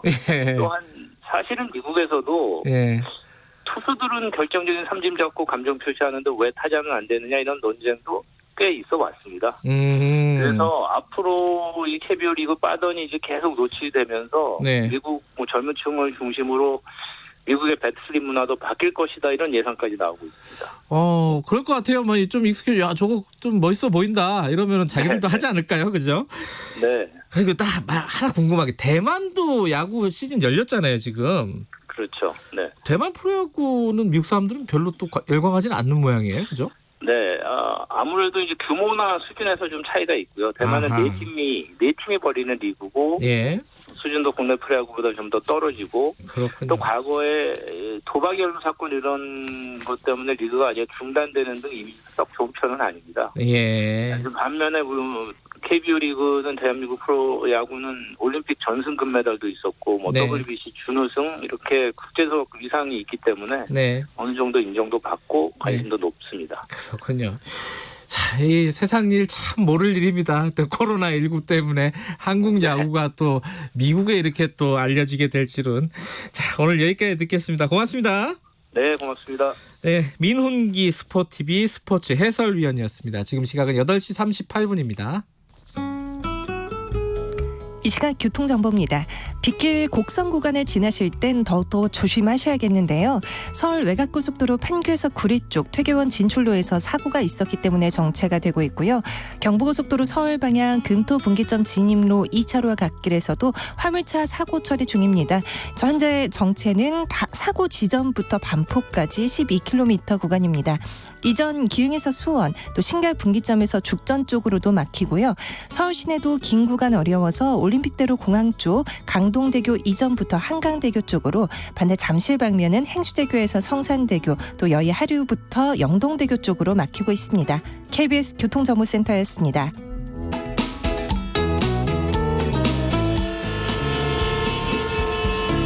GPS가 연결되었습니다. 김경래 최강 시사. 여의도 신호등. 오늘 처음 하는 코너라서 저도 깜짝 놀랐습니다. 처음 듣는 로고가 나왔습니다. 새롭게 선보이는 파일럿 코너입니다. 주간 인물 토크쇼 여의도 신호등. 한 주간에 가장 화제가 됐던 정치인을 집중 탐구해보는 시간입니다. 오늘 두 분과 함께 얘기 좀 즐겁게 나눠보는 시간 가져보겠습니다. 일전에 한번 저희들 최강시사에 방문하셨던 변호사님입니다. 김준우 변호사님 안녕하세요. 네, 안녕하세요. 총선 한 달 만에, 총선 다음 날 한번 출연했었는데 네, 한 달 만에 인사드리겠습니다. 네, 반갑고요. 그리고 방송에 굉장히 많이 나오시는 분이기 때문에 청취자분들 익숙하실 겁니다. 장혜찬 시사평론가님 나와 계십니다. 안녕하세요. 안녕하세요. 장혜찬입니다. 예. 이게 뭐 하는 건지 저도 잘 모르겠어요. 여의도 신호등이라 그래서 인물을 선정해서 그 사람이 빨간불이냐 파란불이냐 이게 상종가냐 하한가냐 뭐 이런 걸 한번 따져보는 시간인데 노란불은 없는 것 같아요. 노란불은 재미없겠죠 아무래도 뭐가 뭔지 모르니까. 노란불은 약간 황교안 대표 스타일이라고 할까요? 왜 또 의문의 일패를 또 안겨주시고 그렇습니까? 이게 한 분씩 선정해 오는데 이거 약간 좀 부담스러울 것 같기도 합니다. 그죠? 네. 예. 오늘 처음 누구를 선택하셨는지 보면은 이분이 어떤 분들인가라는 걸 알 수 있을 것 같습니다. 먼저 김준우 변호사님께서는 누구를? 네, 저는 육선의 무성대장 김무성 의원을 꼽아왔습니다. 파란불로요. 예. 국회에서는 출기자들도 그렇고 다 무대라고 많이 부르더라고요. 네. 예. 저는 그래서 이게 처음에 무슨 뜻인가 했어요. 그렇죠. 네, 대장이라는 뜻이에요. 네, 무성대장의 줄임말이죠. 약간 보수 기질도 있고. 네, 그렇습니다. 빨간불이에요, 파란불이에요? 파란불입니다. 파란불. 네. 이유는 좀 이따 들어보고요. 장혜찬 평론가께서는 누구를? 네, 저는 이번 주 가장 화제 인물이었던 더불어시민당의 윤미향 당선인 뽑아왔고요. 예. 네. 무슨 불일까요? 파란불이면 좀 이상하지 않나요? 그렇죠. 네, 빨간불로 그렇죠. 뽑아왔습니다. 일단 좀 논란의 대상이 됐으니까요. 이것도 뭐 이유나 이런 부분들은 서서히 한번 들어가 보겠습니다. 자 신호등, 여의도 신호등 깜빡이 켜고 들어가랍니다. 자 들어가겠습니다. 자 김무성 의원 얘기 좀 해보죠. 김무성 의원이라는 사람은 뭐 다 이름 모르는 사람 대한민국 사람들 중에 많지 않을 겁니다. 성인들은 그렇죠. 다 아실 거예요. 네네. 뭐 그래도 조금 디테일한 내용들은 들으면 또 새로울 것 같습니다. 어떤 사람인지. 인물평부터 보자면 이분이 이제 말하자면 가계도나 성장 이력 보면 한국 사회 주류 중에 주류, 메이저리티라고 할 수 있죠. 그래요? 네, 일단 부친께서는 그 적산 기업인 전남방직에 이제 오너셨고. 예, 실제로 이제 그 김무성 대표의 형이 이제 그걸 나중에 이어받아서 경영을 했는데 그래서 아마 대를 이어서 경총 회장을 했을 겁니다. 그리고 이제 그러니까 부친이 김용주 씨라고 친일 의혹이 있는 분입니다. 김무성 대표 입장에서는 이제 본인이 그 부친께서 뭐 학교 설립도 하고 여러 가지 독립운동 자금된 부분도 있는데 뭐 그 시대 분들이라는 게 약간 콘트라스트 있는 삶을 한 세대에 살지 않았겠습니까? 그래서 논란이 어느 정도 했던 분인데 어쨌든 집안으로 보시면 이제 어쨌든 본인도 그 부친이신 김용주 그 분도 이제 국회의원 한번 하셨어요. 예. 그리고 이제 5.16 이후에 정치 활동은 전부 중단하시고 이제 기업 활동으로 주로 하셨고 그리고 이제 모친이 아마 조선일보 방씨 일가 쪽이고 그 다음에 이제 그 조카 중에는 현대그룹 현정은 회장이 있고 금수저군요. 뭐 그런데 이제 80년대에 YS 밑으로 가서 민주화 운동을 했으니까 80년대로 따지 지금으로 보면 강남 좌파인데 이렇게 생각할 수 있죠. 완전히 따뜻한 안온하게 부잣집 아들로 살면 되는데 갑자기 민추협 결성 시 이제 YS의 그 뭐라면 직계 쪽으로 이제 형성이 되면서 뭐 돌팔매질도 하고 돌도 맞고 여러 가지 이제 말하자면 고초를 나름 겪은 그런 면에서 굉장히 이채로운 이력을 가진 성장 과정을 가졌다고 할 수 있죠. 본인 인터뷰를 보니까 광주 민주화 운동을 듣고 그거를 바로잡기 위해서 이제 하던 일을 작파하고 서울에 YS한테 찾아갔다 뭐 이렇게 얘기를 하더라고요. 그래서 이번 총선에서도 사실은 광주에 출마하려고 했었어요. 맞아요. 그 얘기 나왔었죠. 근데 본인이 얼마 전에 인터뷰했는데 자기는 광주 출마해서 질 거 알고도 뭐 지역구도 다 또 보수가 민주화랑 완전히 동떨어진 세력이 아닌 건데 네. YS로부터 시작된 거니까 그런 네. 걸 좀 되새기려고 했는데 이건 제가 쓴 표현은 아닙니다. 무성 대장이 쓴 표현인데 졸장부 황교안 대표의 반대로 못 갔다 이렇게 말을 본인은 하거든요. 하고 싶었는데. 네, 본인은 가려고 했는데 황 대표가 반대해서 못 갔다면서 네. 광주 출마 무산에 대한 아쉬움을 또 드러내기도 했습니다. 그래서 보수 정당을 별로 안 좋아하시는 분들은 그냥 똑같은 보수 정치인이라고 보지만 실제로 보면 예전에 지난 정권에서 뭐 이물변 행진곡 재창 논란이 5.18 네. 기념식 있을 때 보면 김무성 의원은 쭉 이걸 재창을 하고 가사도 다 압니다. 근데 이제 가사를 모르시는 이제 그 뭐랄까 우파 정치인은 가서 약간 당황하고 이제 그런 게 있는데 입만 이렇게 붕어처럼 네. 뻐끔뻐끔하죠. 보통. 그래서 조금 그 다르다. 이른바 YS계이기 때문에 어쨌든 남아의 상도동계이기 때문에 어쨌든 그냥 단순히 뭐 수구 뭐 영남권의 뭐 정치인이다 이렇게만 얘기할 수 없는 독특한 서사를 갖고 있습니다. 장희찬 평가께서는 만약에 김무성 의원이 그 광주에 나왔으면 됐을까요? 아니 당선은 전 당연히 안 됐을 거라고 보는데 그 자체가 엄청난 관심을 받는 일이잖아요. 네. 그리고 이분이 예전에 당 대표 하실 때 광주 한번 갔다가 뭐 물세례도 맞고 막 네. 그랬어요. 그런데 그런 논란 자체가 수도권이나 전국 선거에 좀 긍정적인 영향을 미래통합당에게 끼치지 않았을까 싶고 그리고 미래통합당 같은 경우도 광주와 호남에 이제 계속해서 구애를 해야 됩니다. 네. 사과도 해야 되고 그러한 어떤 촉매제 역할을 김무성 전 대표가 할 수 있었을 텐데 예. 이게 아예 무산되면서 지금 총선하면 저는 미래통합당 뭐가 생각나면 차명진 전 의원밖에 생각이 안 나거든요. 그런 것들이 이슈의 중심에 서다 보니까 황교안 대표가 만약 대승적인 결단을 했다면 네. 또 선거 결과를 떠나서 지역구도 타파하려고 노력하는 것 자체는 좋은 일이잖아요. 예. 좀 그런 긍정적인 신호가 됐을 텐데 하는 아쉬움이 많이 남습니다. 근데 김준호 변호사님이 네. 그 김무성 의원을 가지고 온 이유가 있겠죠. 파란불이라고 한 그렇죠. 이유가 네. 최근에 발언 때문에 갖고 오신 거죠? 예. 저는 이제 세 가지가 세 가지나 돼요? 네. 뭐죠? 좀 뭐 짧게 보면 지금 제일 논란된 거는 그 보수 유튜버랑 싸우겠다라고 했던 그거잖아요. 예. 그게 이제 한국일보 기획인데 한국일보에서 초선과 원을 떠나는 사람을 이제 묶어서 더블 인터뷰를 했어요. 김웅 당선인하고 김웅 당선인과 김무성 그리고 이제 민주당 쪽은 고민정 원혜영 이렇게 했는데 둘 다 제가 봤는데 그 김무성 김웅 그 인터뷰 훨씬 재밌습니다. 재밌었어요, 저도. 예. 근데 이게 사실 논란이 된 건, 아까 화제가 된 건 이번 주인데 보수 유튜버랑 싸우겠다. 근데 최초 릴리스된 건 5월 1일입니다. 그래서 그 버전들 봐도 김무성 의원이 가지고 있는 정치 철학, 현재 보수의 위기에 대한 진단, 미래 혁신 과제 이런 것들이 되게 잘 풀어냈어요. 예. 그래서 이분이 이제 그냥 단순히 불출마를 한 것이 아니라 여전히 여러 가지 그림을 그리고 있구나라는 것이 이제 포인트고 그리고 그 와중에 보수 유튜버들의 조금 우려스러운 행태에 대해서 좀 맞서 싸우겠다. 네. 내부에서의 어떤 혁신을 이루겠다라는 일성이 저는 굉장히 높게 봤고요. 예. 다른 하나는 또 많이 알려졌다시피 지금 과거사 진화입법 개정과 관련해서 형제복지원. 네, 그 협치로 풀어낸 부분을 이제 만들어냈잖아요. 그래서 단순히 뭐 20대 국회 때 통과시키겠다, 각서 쓰겠다고 하면서 그 고공농성 하시던 그 최승우 씨를 좀 품에 안고 있는 사진이 나왔는데 그때도 그 안행이 간사인 이채익 의원이랑 민주당의 홍익표 의원 데리고 와서 이 문제를 풀었단 말이죠. 아니 그 창문으로 이렇게 손잡는 장면은 약간 뭉클한 부분도 있었어요, 사실은. 네. 그게 되게 굉장히 데자뷰였는데 2013년에도 철도 노조 파업할 때도 민주당이랑 협상을 해가지고 그 당시 청와대에서 난리 났죠. 박근혜 대통령은 뭐 좋아하지 않았는데 그때도 철도 노조 파업을 또 풀었단 말이죠. 아까 세 가지라고 하셨는데 네네. 두 개는 그렇고 하나는 뭐예요? 하나는 이제 지난주에 국회 본회의가 결렬되면서 날아간 국민 개헌안 그 발의건이 있는데 그게 이제 148명이 발의했기 때문에 본투표에 원래 올라가기로 돼 있었던 겁니다. 근데 대표 발의는 강창일 민주당 강창일 의원이지만 이게 김무성 의원이 같이 기자회견을 하면서 시동을 걸었고 실제로 발의 명단에 뭐 김무성, 정병국 등 중도 보수 성향의 의원들이 한 20분 정도 이렇게 같이 이름을 올린 겁니다.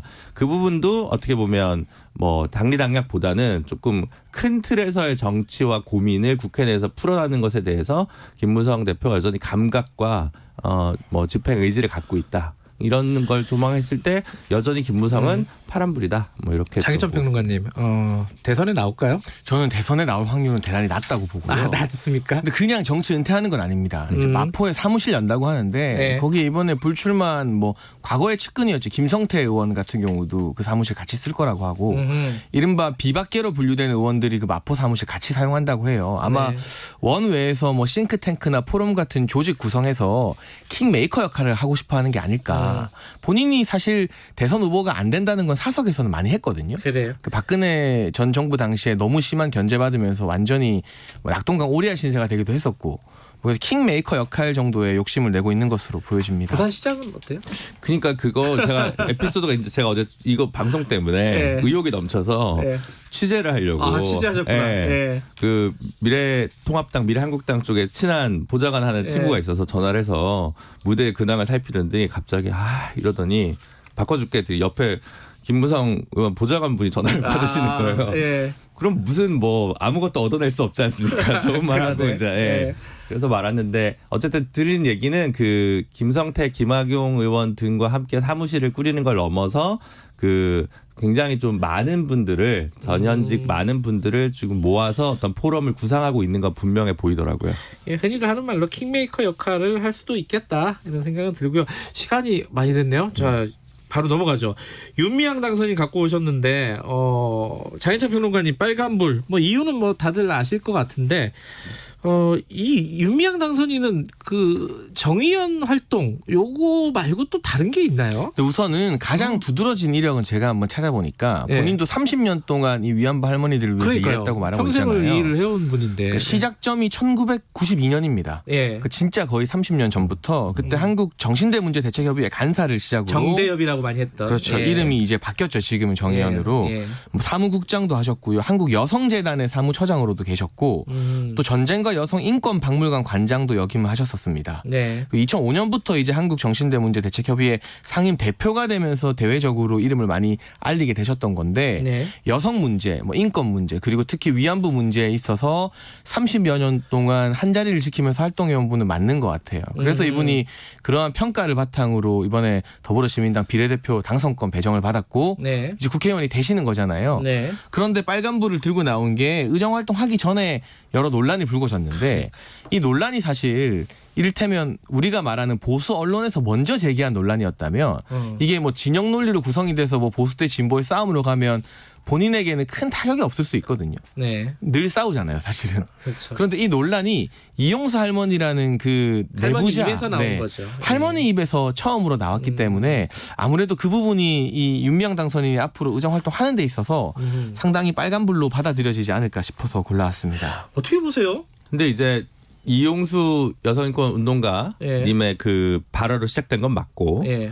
이제 뭐 거기에서 뭐 숙덕 공론이 있지만 예. 추가적으로 경향신문 쪽에 입장문을 전달한 게 있어요. 봤어요. 그래서 논란이 좀 이상한 방식으로 튄다는 거죠. 이게 네. 결국은 한일 문제 그리고 위안부 문제와 관련돼서 어떻게 운동을 풀어나갈 거냐 거기에 네. 대해서 좀 다양한 이견들을 건강한 논쟁으로 가야 되는데 사실은 뭐 한쪽에서는 제가 볼 때는 회계장부 작성의 오류 문제를 이제 횡령 문제로 몰고 가려고 한 좀 과도한 프레임이 한쪽에 있었고 횡령 뭐 거기까지는 아직 나오지는 않았죠, 그죠? 네. 제가 볼 때는 이틀 전에 김덕산 회계사님인가 예. 굉장히 잘 풀어주셨잖아요. 그분은 방송에서. 전문가니까요. 네.